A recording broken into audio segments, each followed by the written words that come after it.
Hi friends, welcome to IT software courses. ఇంతవరకు మనం performance testing చేయడానికి మార్కెట్లో ఉన్న వివిధ రకాల టూల్స్ అనేది తెలుసుకున్నాము. లైక్ లోడ్ రన్నర్ కావచ్చు, జియోమెట్రీ కావచ్చు, వివిధ రకాల టూల్స్. ఇప్పుడు వచ్చేసి స్ట్రెస్ సిమ్యులర్స్ యొక్క టూల్ యొక్క కంపారిజన్ అనేది తెలుసుకున్నాము. అదర్ టూల్తో కంపేర్ చేస్తే స్ట్రెస్ సిమ్యులర్స్ అనేది చాలా ఫ్రెండ్లీ నేచర్గా ఉంటుంది. అలాగే స్ట్రెస్ టెస్టింగ్ చేయడానికి, లోడ్ టెస్టింగ్ చేయడానికి, వివిధ రకాల సిస్టమ్ బిహేవియర్ యొక్క వేరియస్ చెక్ చేయడానికి అనేది ఇది స్ట్రెస్ సిమ్యులర్స్ అనేది చాలా యూజ్ అవుతుంది. కంపేర్ టు అదర్ టూల్స్ అనేది జియోమెట్రీ కానీ, లోడ్ రన్నర్ కానీ వీటిలో కూడా స్ట్రెస్ టెస్టింగ్, లోడ్ టెస్టింగ్ అనేది చేయొచ్చు. కాకపోతే దీనికి కావాల్సిన ప్లగిన్స్ అనేది మోర్ కాన్ఫిగరేషన్ అనేది చేయాల్సి ఉంటుంది. లోడ్ రన్నర్లో కావచ్చు, జియోమెట్రీలో కావచ్చు, అడిషనల్ ప్లగిన్స్ అనేది వేసుకోవాల్సి ఉంటుంది. కానీ స్ట్రెస్ సిమ్యులర్స్లో అనేది ఇలాంటిది ఏం లేదు. ఇన్స్టాలేషన్ చేసిన తర్వాత మనము ఏదైతే రికార్డ్ చేస్తామో ఆ రికార్డింగ్ ఆప్షన్లో అనేది యూజ్ చేయొచ్చు. Easy of use.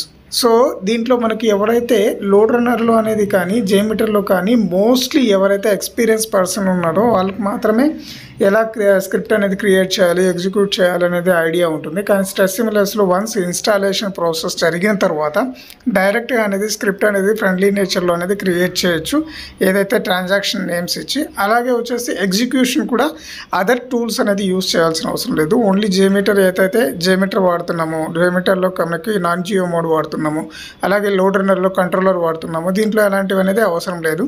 సో అలాగే ఇంటిగ్రేషన్ క్యాపబిలిటీస్ వచ్చేసి మనం దీన్ని ఇంటిగ్రేట్ చేయడానికి కానీ, లేదా Lode Runner, geometry separate learning courses చేసి కాన్ఫిగరేషన్ కానీ అది ఎలా చేయాలి ఏమి అనేది ఇన్ఫర్మేషన్ తెలుసుకోవాల్సిన అవసరం లేదు. దీంట్లో యూజర్ ఫ్రెండ్లీ నేచర్ ఉంటుంది కాబట్టి డైరెక్ట్గా రిక్వైర్స్ లెస్ కాన్ఫిగరేషన్తో కంపేర్ టు అదర్ టూల్స్ని బట్టి మనం దీన్ని ఇన్స్టాల్ చేసి, అలాగే స్క్రిప్ట్ రికార్డ్ చేసి, క్విక్గా ఎగ్జిక్యూషన్ చేసి మనకు రిపోర్ట్స్ అనేది కూడా డైరెక్ట్ రిపోర్ట్స్ అనేది అక్కడే వస్తాయి. మనం డైరెక్ట్ రిపోర్ట్స్ అనేది కూడా చూడవచ్చు. డీటెయిల్డ్ రిపోర్ట్ అండ్ అనలైజింగ్ వచ్చేసి మనం ఏదైతే కంపేరింగ్స్ టు అదర్ టూల్స్లో అనేది రిపోర్ట్స్ అనేది సేవ్ చేసి దాన్ని మనం రిపోర్ట్స్ అనేది తీస్తామో, అదేవిధంగా వచ్చేసి స్ట్రెస్ సిమ్యులర్స్లో వచ్చి మనం ఎగ్జిక్యూషన్ చేసిన తర్వాత ఆ ఎగ్జిక్యూషన్ యొక్క పాత్లోనే మనము ఏదైతే గ్రాఫ్ కావాలనుకుంటున్నామో, అనలైజ్ రిపోర్ట్లో రెస్పాన్స్ టైం గ్రాఫ్ కావచ్చు, లేకపోతే ఎర్రర్స్ గ్రాఫ్ కావచ్చు, ఇలాంటి గ్రాఫ్స్ ఏవైతే కావాలనుకుంటామో ఈజీ మెథడ్లో అనేది మనం గ్రాఫ్స్ అనేది కూడా క్విక్గా రిజల్ట్స్ అనే గ్రాఫ్స్ అనేది తీసుకోవచ్చు. మనం అలాగే రిపోర్ట్స్ అనేది కూడా చూడొచ్చు. ఇది రిపోర్ట్ చూసే కూడా అనలైజ్ చేస్తానికి చాలా ఈజీ వేగా ఉంటుంది. మనకు జియోమెట్రీ కానీ, లోడ్ రన్నర్ కానీ ఇవి కూడా మనకి ఇస్తాయి. కానీ క్రిటికల్గా రిపోర్ట్స్ అనేది చూడాల్సి ఉంటుంది. కాస్ట్కి వస్తే ఇక్కడ మోర్ కాస్ట్ అనేది కంపేర్ టు సమ్ అదర్ టూల్స్తో కంపేర్ చేసుకుంటే తక్కువ కాస్ట్ అనేది ఉంటుంది.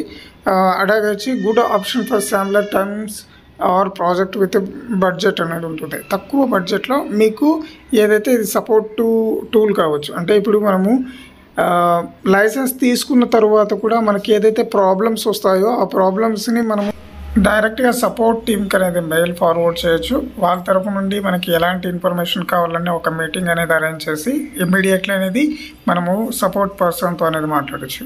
సో ఈ విధంగా అనేది మనకు సపోర్ట్ అనేది తొందరగా దొరుకుతుంది. ఈ వీడియో చూసినందుకు థ్యాంక్స్ గైస్. మీకు ఇంకా ఎలాంటి డౌట్స్ కానీ క్లారిఫికేషన్ కావాలంటే ఈ వీడియో కింద కమెంట్స్ అనేది చేయండి. అలాగే మోర్ ఇన్ఫర్మేషన్ కోసం ఈ బెల్ ఐకాన్ అనేది క్లిక్ చేయండి, సబ్స్క్రైబ్ అనేది చేయండి. Thank you.